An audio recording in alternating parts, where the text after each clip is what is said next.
De plus en plus d'hommes et de femmes, d'auto-entrepreneurs, de petites entreprises, tout le monde est victime, beaucoup de gens sont victimes finalement en ce moment du coronavirus et au stress qu'il déclenche. La première des choses, c'est qu'on doit être proactif au niveau de notre stress. La première des choses, c'est de ne pas se dire « non, moi je suis jamais stressé ». Le stress est votre pire ennemi sur la durée. Donc vous savez ce que je fais moi ? Moi, ce que je pourrais vous recommander de faire, c'est que souvent, moi j'aime bien matérialiser.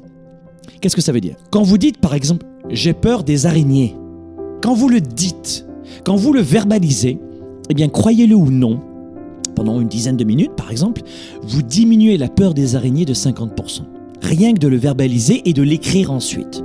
Beaucoup de gens rient quand je dis ça. Mais si vous saviez que le fait de parler et d'écrire, ça résout une grande partie de la problématique, une sorte d'exutoire, c'est très important. Donc, moi, ce que je vous recommande de faire, peut-être, c'est de vous dire maintenant, vous voyez, vous me faites une ligne sur une feuille comme ça, vous mettez un 0 ici, et un 10 ici, et puis vous faites 10 en coche. Mettez-moi dans les commentaires, quel est votre degré de stress en ce moment ? 0, c'est j'ai 0 stress, et 10, 10, c'est ça. Si vous êtes au-dessus de 7, vous êtes en zone rouge.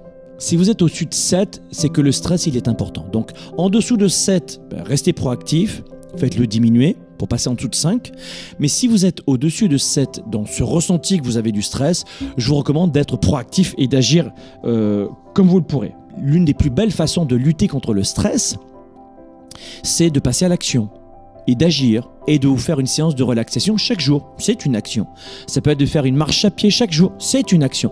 Moi, je crois beaucoup au pouvoir de cette capacité d'ajouter plusieurs cordes à son arc pour réduire considérablement notre stress. Et trouver votre façon à vous de réduire votre stress, de bien manger, de faire du sport. Okay ? Deuxième point. N'oubliez pas que vous n'êtes pas impuissant. J'entends souvent « c'est comme ça et c'est pas autrement ». On peut rien faire d'autre. Non, tu ne peux pas changer l'économie, la structure, les finances, etc. Mais tu peux faire beaucoup de choses. Répétez-vous ceci.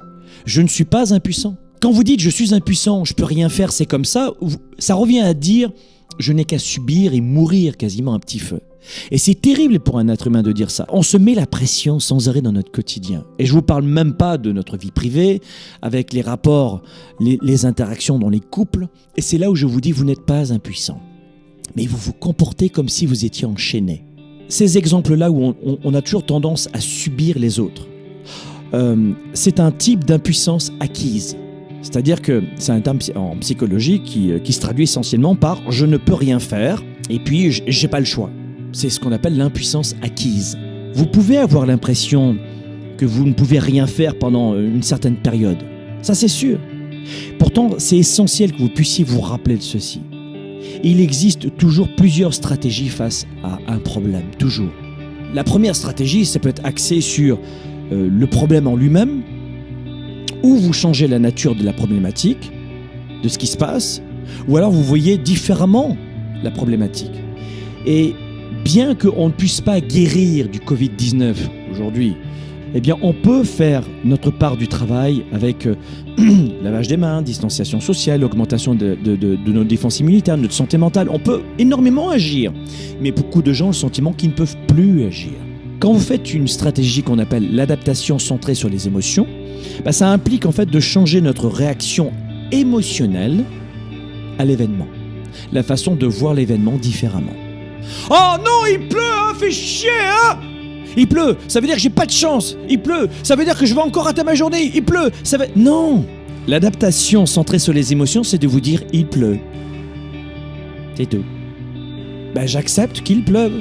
Une sorte de résilience, si tu veux. Mais pas aller plus loin. Parce que quand vous commencez à rentrer dans les grandes perlaborations, c'est vous que vous pénalisez, c'est pas les autres.